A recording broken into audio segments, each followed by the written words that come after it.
Marian Rivera, proud mom sa anak na si Zia bilang outstanding swimmer.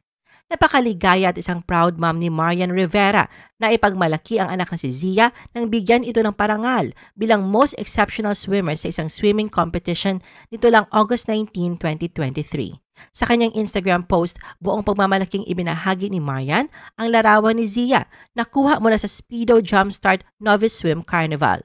Sa kanyang caption, inamin ni Marian na proud siya and at the same time, speechless sa achievement na nakamit ng kanyang anak. Pagkatapos ay sinabi niya na ang tagumpay ni Zia ay patunay na kanyang dedikasyon at pagsusumikap. Sinabi rin ni Marian na ang makita kung paano si Zia noon at kung ano siya ngayon ay puno ng pagmamalaki ang kanyang puso. Sa huling parte ng kanyang caption ay nagbigay ng mas marami pang encouragement para kay Zia.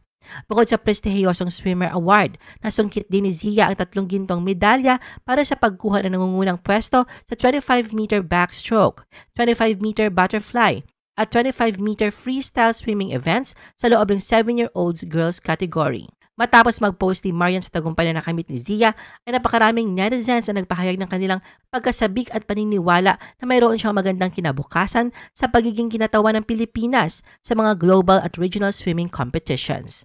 May isa namang netizen ang pabirong nag-comment na lugi daw ang kalaban ni Zia dahil anak siya ni Jezebel, isa sa mga sikat na karakter na ginampanan noon ni Marian.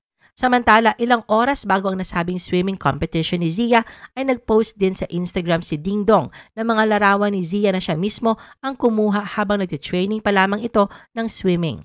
Kalakip ng mga larawan ay ang mensahe ng suporta ni Ding Dong para sa anak. Sinabi rin niya dito ang dahilan kung bakit hindi siya makadalo sa swimming competition ng anak dahil kinailangan niyang lumipad tungong Davao City para sa trabaho at upang iparating sa mga Davaoeños ang kanyang pasasalamat para sa walang humpay na suportang ibinibigay para sa kanyang pinagbibidahang teleserye na Royal Blood.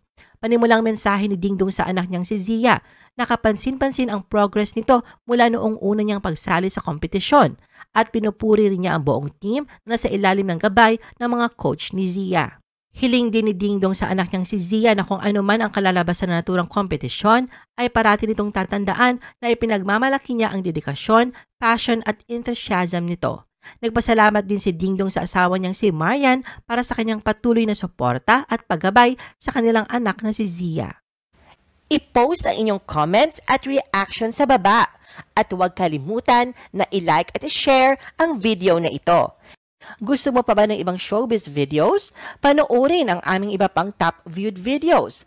Para sa aming mga YouTube viewers, pumunta lang sa description ng video na ito o i-click ang link sa itaas ng screen. Para naman sa mga Facebook viewers, ay maaari ninyong hanapin ang mga link sa comment section ng video. I-follow nyo din kami sa Facebook at mag-subscribe sa aming YouTube channel. Thanks for watching!